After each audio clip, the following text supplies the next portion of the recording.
Salut tout le monde, Daniel Richard. Bienvenue à l'Association des joueurs en compagnie de Marc Denis et Bruno Gervais. Marc, je commence avec toi. Au lendemain de la victoire du Canadien en prolongation, as-tu de la couffaine? Parce que j'ai l'impression que tu es un témoin privilégié de l'ambiance au Centre Bell. Je ne dis pas qu'il n'y a pas eu d'autres fois spéciales dans les dernières années, surtout en série, mais hier, en tout cas de la maison, ça avait l'air spécial, ça avait l'air bruyant. Oui, donc la signification peut-être en fin de saison 2024-2025, c'était encore plus grand, plus grandiose au Centre Bell. Mais les gens ont quand même créé cette habitude-là de rester dans les gradins quand le Canadien connaît du succès. Ça fait 13 matchs consécutifs que le Canadien ne s'est pas incliné en temps réglementaire au Centre Bell en saison régulière. Reste là pour l'entrevue avec le joueur qui obtient la première étoile, bon, qui est souvent un de leurs favoris, on va l'avouer. Et ça fait des moments qui sont assez spéciaux. Mais ça avait commencé avec le but égalisateur de Demidov qui a soulevé la foule, l'acclamation quand Michel Lacroix l'annonce. On a essayé de le vivre tous ensemble. Puis, pendant la rencontre, on est un peu, puis là, je ne veux pas être trop technique là, au niveau télévisuel, mais on est dans notre environnement audio, on a un casque d'écoute, on doit se concentrer, on a du travail à faire, on se fait parler par plusieurs personnes qui sont dans le camion de télédiffusion pour ce qui s'en vient, les pauses publicitaires, les commandites, les statistiques, les reprises, etc. Alors, on est plus concentré, alors que lorsque je suis au centre de la patinoire, soyons honnêtes, oui, c'est retransmis à RDS pour les milliers de téléspectateurs qui sont là, mais c'est aussi à l'intérieur du Centre Bell, mais c'est également pour que le joueur le vive. C'est eux autres. La vedette, là, c'est pas Marc Denis, c'est pas RDS, c'est Cole Caulfield, ce sont les partisans à l'intérieur du Centre Bell. Puis honnêtement, ils vivent des moments assez spéciaux. Parce que Caulfield, là, quand on lui met un micro devant le visage, là, c'est pas toujours évident. Des fois, c'est la cassette qui sort. Mais j'avais l'impression qu'hier, entre autres moments, il m'a regardé, il m'a fait un sourire. J'ai demandé s'il voulait que j'intervienne. J'ai essayé d'intervenir pour qu'il puisse parler. Il a savouré le moment. Et moi, j'aime ça, la communion qu'il y a. Et vous voyez, les gens, là, le match est fini. Les gens, là, ils n'ont pas l'air d'être pressés de s'en aller. Ils veulent vivre ce moment-là avec Cole Caulfield. Fait que chapeau, honnêtement. Chapeau à la gang d'RDS d'avoir pensé à ça à l'époque. Puis chapeau aux joueurs du Canadien de le vivre pleinement. Bruno, parlons d'Ivan Demidov. Je ne sais pas quel genre de carrière qu'il va avoir, mais il y a un truc qu'on peut déjà dire, c'est qu'il a le sens du spectacle. Sa première game en carrière, un but, une passe au Centre Bell. Ouverture locale hier, un but, une passe au Centre Bell, but égalisateur. Puis la question que ça m'amène à te demander, puis Marc, tu vas pouvoir intervenir aussi après, vous avez eu dans votre carrière des gros joueurs qui sont arrivés, des hauts choix au repêchage. Et ça ne doit pas tout le temps être évident. Tu arrives à 18-19 ans, déjà tu as beaucoup de temps de glace, tu as du temps d'avantage numérique. Comment un joueur qui ça a l'air de très bien se passer dans le cas d'Ivan Demidov, c'est quoi les défis d'un joueur de sa trempe quand tu t'établis avec une équipe que tu veux prendre ta place, mais peut-être pas trop de place, pas toute la place? Comment ça fonctionne? Bien, avant de répondre à ça, je veux juste prendre parce que j'ai entendu Marc là, lever chapeau à la gang d'RDS qui a raison aux partisans par Cole Caulfield. Mais Marc, tu as eu l'air d'un Michael Buffer hier quand tu as mis le stage pour ça, pour ce moment-là. Moi, je te lève mon chapeau parce que quand tu es parti avec ta phrase, ta question, l'intonation, t'as impliqué les partisans, puis Cole le savait tout de suite, et je peux pas répondre à ça, il faut que tout le monde le vive. Fait que chapeau à toi aussi, qui a été capable de mettre de la terre. Un vrai Michael Buffer. C'était beau en entendre. Mais là-dessus, je vais répondre à ta question, parce que oui, je l'ai vécu. Tu fais allusion à John Tavares aussi, qui est arrivé avec les Islanders de New York. Moi, je te dirais que le défi, puis c'est cas par cas, parce que c'est pas vrai que tous les hauts choix qu'il y a eu dans les 50 dernières années ont toutes la même personnalité. Il y a des traits communs, c'est des grands talents, c'est des compétiteurs, mais c'est cas par cas. Puis, tu sais, moi, si je reviens à John Tavares, puis j'ai eu la chance de rencontrer Demidov à quelques reprises, le plus gros défi de ces gars-là, c'est de pas oublier qu'ils jouent au hockey puis de pas trop s'en mettre sur les épaules. De pas oublier non plus qu'ils seulement 18, 19 ans, 20 ans selon les situations. Mais oui, je me rappelle quand John Tavares est arrivé, tout de suite, Doug Weight l'avait pris sous son aile pour qu'il reste chez lui.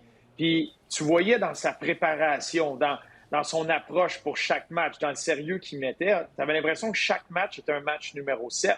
Puis, tu sais, tant mieux, c'est un compétiteur, puis il veut tellement bien faire. Mais je me rappelle, au début de la saison, j'avais eu une rencontre avec Gard Snow, à l'époque, le directeur gérant, puis il m'avait juste demandé, assure-toi que John Tavares se fasse inclure dans l'équipe, puis qu'il y ait du plaisir, puis qu'il y ait un sourire, puis qu'il s'amuse, puis le côté esprit d'équipe, la gang, faire partie One of de the boys l'équipe, en partant. Qui oublie que c'est lui qui a... Il arrivait à New York, il fallait que ça soit le sauveur. C'est pas ça. Tu as une équipe, tu as plein de monde autour de toi. Amuse-toi.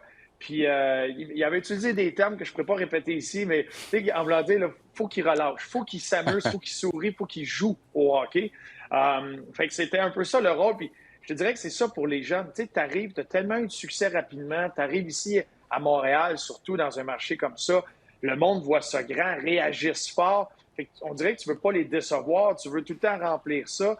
Puis c'est pas évident. Fait ils se mettent tellement de pression sur eux-mêmes que c'est des fois, hey, c'est une équipe. C'est tout le monde qui va faire. Fais ta part, amuse-toi.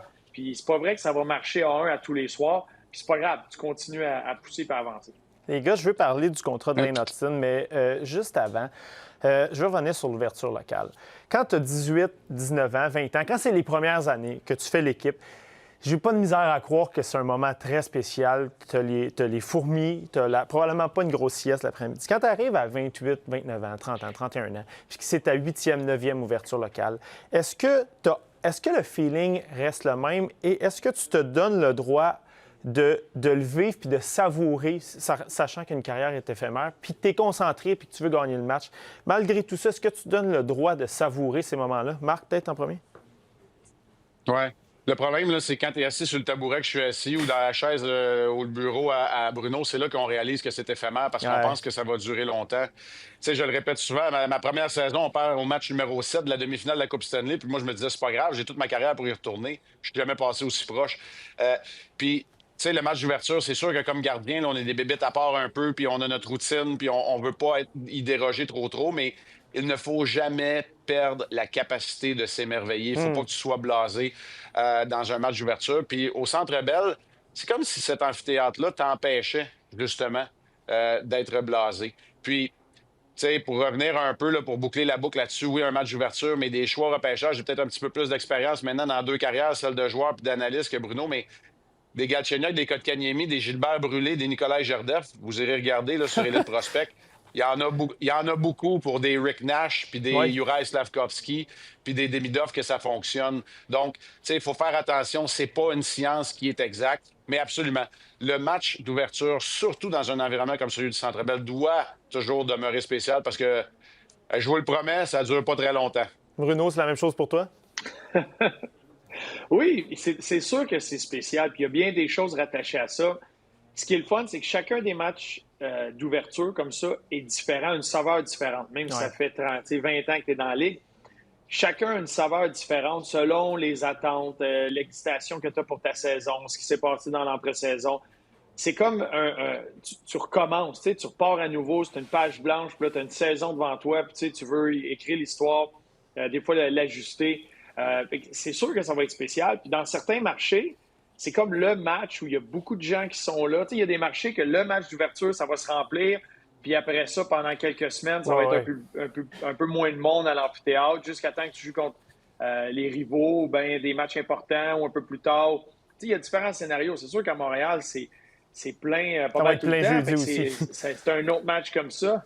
Exact, mais tu sais, tu as l'ambiance, tu as les cérémonies autour, tu as tous les petits détails de OK, ça commence pour vrai, qui sont rattachés à ça, qui rendent le tout spécial, qui est un match qui compte, et tu veux commencer ta saison comme il faut. Tous les gars qui sont là veulent bien partir leur saison parce que avoir une bonne saison, souvent, ça passe par avoir un bon début qui sont dans ces matchs-là, à mes yeux, qui deviennent importants. Puis tu essaies de savourer ça. T'sais, moi, j'ai eu la chance jeune. Mon premier match au Centre Bell, mon partenaire à la ligne bleue, c'était Joël Bouchard. Puis, t'essayes, puis même chose dans les matchs comme ça d'ouverture. Au Centre Bell, les spectateurs sont tellement au-dessus de toi, sont tellement impliqués dans le match qu'on dirait que j'essayais de combattre ça en étant en mode, faire ma prière, me concentrer, fermer les yeux, essayer d'être dans mon match, visualiser mon match, puis essayer de bloquer tout le bruit. Mais Joël Bouchard m'avait donné une tape sur les pads, puis il m'avait dit, à ce moment-là, il était plus âgé que moi, lui, il était un peu plus vers la fin de la carrière, il m'avait tapé ses pads puis il dit « Kid, fais pas cette erreur-là, profite-en, ouvre tes yeux, regarde ça, je te le dis, c'est spécial. » Fait que j'étais sur la ligne bleue pour les hymnes nationaux, puis là, je me lève les yeux, puis je me mets à regarder, puis à regarder le monde chanter, puis à fixer du monde dans les estrades, puis à sortir de ma bulle. Puis j'ai tout le temps gardé cet élément-là. Je venais jouer à Montréal, tabarouette, je vais tout donner, mais je voulais prendre ce moment-là. Même chose pour les gros matchs. Puis j'ai gardé ça avec moi, puis c'est Joël le Butch Bouchard là, qui qui m'avait donné ce petit conseil-là que j'ai gardé précieusement. Tellement bon, ça me donne les frissons. Les gars, on conclut avec le contrat de Lane Hutson et surtout la scène qu'on a vue lundi à la fin de l'entraînement où tous les joueurs vont célébrer avec Lane Hutson comme, un petit peu comme s'il venait de marquer le but gagné en prolongation. Puis j'imagine que ce genre de scène-là, ça s'invente pas, puis ça se crée pas. Il y a peut-être d'autres équipes où est-ce qu'il y a de la jalousie à travers les contrats, vous le savez sans doute mieux que moi. Je pense que ça prouve un petit peu le genre de culture qu'on en a parlé souvent, mais ça, c'est une scène réelle. Le genre de culture qu'on a établi à Montréal, qui n'est peut-être pas le cas ailleurs dans d'autres équipes. Marc, peut-être? Il y a une couple de joueurs là-dedans qui sont vraiment contents d'avoir 2-3 soupers gratuits sur le prochain voyage qui s'en vient. Là. Ça, c'est sûr et certain. C'est la raison principale de la célébration. Je n'ai connu des gars qui avaient les bras tellement petits qu'ils ne se rendaient pas jusqu'à leur portefeuille quand c'était le temps de venir souper le soir avant le match. Mais non, c'est vrai que une culture d'entreprise, ça ne s'invente pas. Puis dans une équipe, c'est la même chose. Tu peux pas juste dire on veut avoir une bonne culture, il faut que ça se vive comme ça. Puis l'avantage qu'ils ont, puis je vais inclure Demidov là-dedans parce que ça rejoint notre autre sujet. C'est un groupe de joueurs qui a le même âge, entre 20 et 26 ans, là, qui est maintenant Suzuki, le grand-père de la gang. C'est vraiment une gang. C'est un groupe, c'est très uni. On a la chance d'être proche de l'équipe. Pierre et moi, on voyage avec eux autres, on le voit. Tu sais, ça fait 14 ans là, que je le fais, ça n'a pas toujours été comme ça. Puis Ça voit la différence. j'ai été dans de très, très bonnes équipes où il y avait plusieurs petits groupuscules, mais qui se rejoignaient sur la glace. On a l'impression même qu'à l'extérieur de la glace, il n'y en a pas ici. Puis les actions vont toujours parler beaucoup plus fort que n'importe quelle des belles paroles. Puis pour moi, quand tu vois un groupe qui est content pour un des leurs de même, de cette façon-là, puis clairement, ça pesait sur les épaules de Hudson, les négociations de contrat. Excellent dossier de réglé, puis bien content pour eux autres. Bruno, as-tu vécu ce genre de situation-là où un joueur qui signe un contrat de la sorte, ça aurait peut-être été célébré différemment parce que la culture était peut-être pas aussi solide qu'à Montréal, ou au contraire, ce genre de situation-là qui est arrivé où tout le monde était content pour le joueur qui signait le premier gros contrat de sa carrière? Oui, bien, c'est que des fois, c'est les circonstances aussi. Là. Ouais. Martin Saint-Louis, ou la façon que la nouvelle est sortie, quand ça a été fait, les gars ont eu le temps d'être sur la patinoire, fait que c'était annoncé à la fin d'un entraînement. T'sais, souvent, à la fin de l'entraînement, tu as des petits rituels, que ce soit la fête de quelqu'un, quelqu'un vient d'avoir un enfant, tu veux célébrer ça ou souligner ça. Il va y avoir des messages qui sont distribués à ce moment-là. Des fois, ça se fait dans le vestiaire. Fait qu'il y a un concours de circonstances. Mais il y a un élément comme ça qui est très dur à saisir, qui est dur à contrôler ou à bâtir. Quand on parle de culture, on parle de tisser ces liens-là serrés. Il y a 32 équipes dans la Ligue nationale, il y a 32 équipes qui aimeraient avoir ça. Mais c'est pas évident. Selon le personnel, selon les caractères que tu as, chaque personne dans cet environnement-là a leur mot à dire sur quel genre de culture que ça va être. Puis c'est ce que tu ressens présentement. Il y a un gros engouement. Les gars viennent tôt l'été, ça en dit beaucoup. Les gars veulent rester, les gars veulent passer du temps ensemble. Puis quand tu vois des contrats comme Hudson tomber, ça en dit beaucoup sur la mentalité que les gars veulent rester, veulent être ensemble. C'est un sport d'équipe. Puis il y a des situations, des fois, que moi j'ai été, tu te retrouves, c'est un peu plus 23 PME qui sont ensemble, puis qui font leur petite affaire, puis qui ont le même chandail sur le dos. Là, c'est pas ça que tu ressens. Puis le mot qui sort, puis Marc, tu es encore bien plus près, tu l'entends. Tu sais, les gars veulent passer du temps, sont contents d'être ensemble, ils veulent rester là l'été, ils trouvent l'environnement qui est super le fun, puis ça part d'en haut jusqu'en bas, partout. Fait que ça devient attirant. Tu regardes ça d'un œil extérieur où c'est un petit monde, la Ligue nationale. C'est sûr qu'il y a plein de gars à travers la Ligue qui connaissent des joueurs qui sont dans ce vestiaire-là. Puis des fois, tu en parles, puis là, tu te croises pour un souper. Les joueurs du Canadien vont jouer à l'extérieur. Puis là, la veille, il y a quelques joueurs du Canadien qui vont voir leurs amis qui sont dans l'équipe adverse. Puis là, tu te mets à jaser, puis tu expliques comment que ça se passe à Montréal. Ça va faire des jaloux. Il y en a qui vont dire « Tabarouette, c'est le genre de choses que je veux vivre, moi, au niveau professionnel. » C'est de quoi de particulier qu'ils ont réussi à bâtir. Ça ne s'est pas bâti du jour au lendemain. Ça a pris du temps. C'est quelque chose sur lequel on doit toujours continuer de mettre l'accent, de mettre l'emphase, de pousser dans cette direction-là.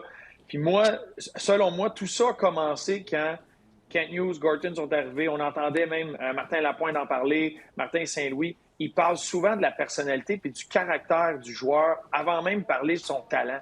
Ils vont dans cette direction-là. Les personnalités qui veulent rentrer dans ce vestiaire-là, ils font attention. Puis je pense que ça paraît. Parfait. Encore une fois, très intéressant. Souhaitons que ça se poursuive dans le cas du Canadien. Et nous, on se reparle très bientôt. Merci beaucoup, messieurs. À bientôt. Salut.